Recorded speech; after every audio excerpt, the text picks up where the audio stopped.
So let's talk about AI. Not the far-off, sci-fi stuff, but the powerful AI that's sitting right here on your laptop. We're going to pull back the curtain on this amazing tech. And more importantly, I'm going to show you exactly how you can go from just a casual user to a real power user starting right now. All right, let me just ask you something. What if your personal assistant wasn't just limited to text? I mean, what if it could actually look at a chart on your screen, listen to you ask a question about it, and read the original report to find the answer, all at the exact same time? It sounds like something out of a movie, right? Well, it's not anymore. The key concept that makes all this possible has a bit of a fancy name: multimodality. But don't let the word throw you off. The idea is really simple. It just means the AI can process and connect different kinds of information. Text, images, audio, video at the same time, kind of like our brains do.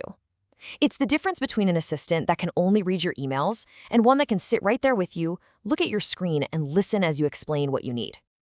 So what does this actually look like in practice?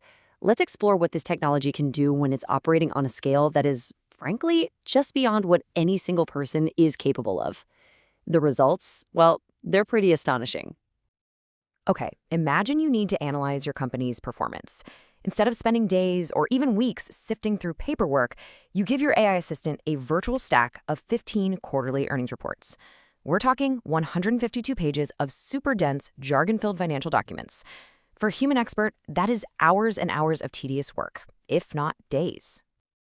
And here's the result. The AI didn't just scan 152 pages. No, it understood the goal. It pinpointed the exact revenue figures in every single report, and then it built this perfectly clean, structured table. And get this, it was even smart enough to navigate little changes in terminology over the years. That's not just finding data, that's genuine comprehension. But this power isn't just for documents. What about video? In this next example, the AI was given a 90-minute, highly technical lecture. The challenge was to create a good set of lecture notes by combining two totally separate streams of information: the visual diagrams on the slides and the professor's spoken words. And here's just a little sample of the output. See, it didn't just transcribe what it heard. It identified and defined core concepts, like long-tail latencies. And it did it by pulling context from what the speaker was saying while simultaneously interpreting the charts on the screen. It was literally synthesizing information from two different modes, sight and sound, just like a person sitting in the audience would. Now, seeing these examples is incredible. But the big question is, how do you get this power working for you? Well, it all comes down to the art of the prompt. And believe it or not, there's a simple formula that can turn you from a casual user into a pro. So, how do you get these kinds of results yourself? The good news is, you do not need to be a programmer. You just need to learn how to have a better conversation with the AI.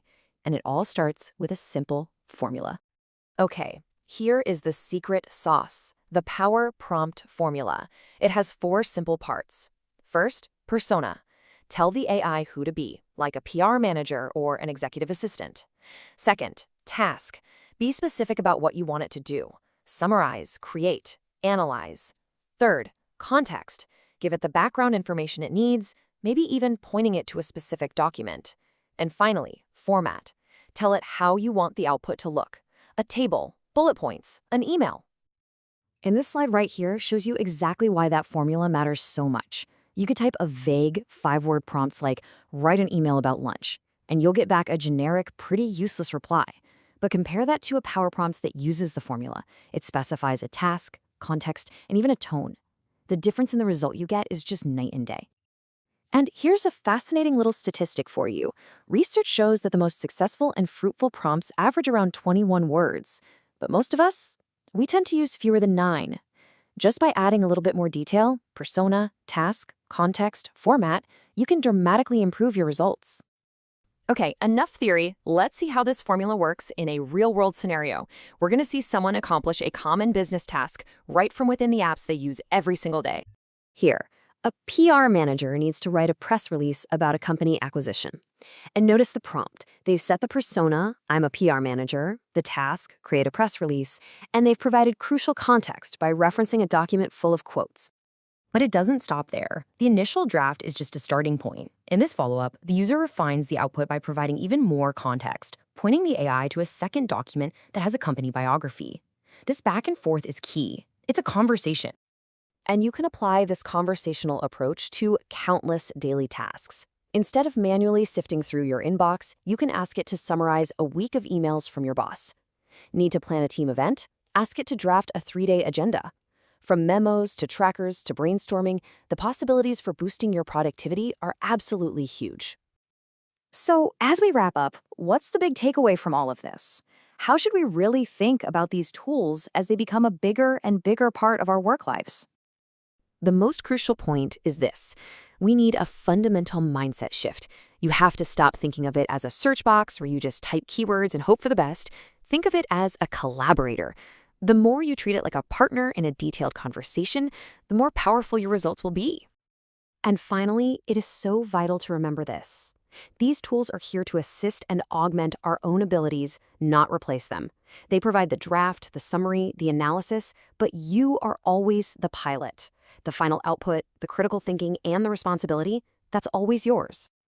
Which leaves us with one final thought. With these tools, you now have an incredibly powerful co-pilot ready to help you navigate your work. The only question is, where are you going to ask it to go first?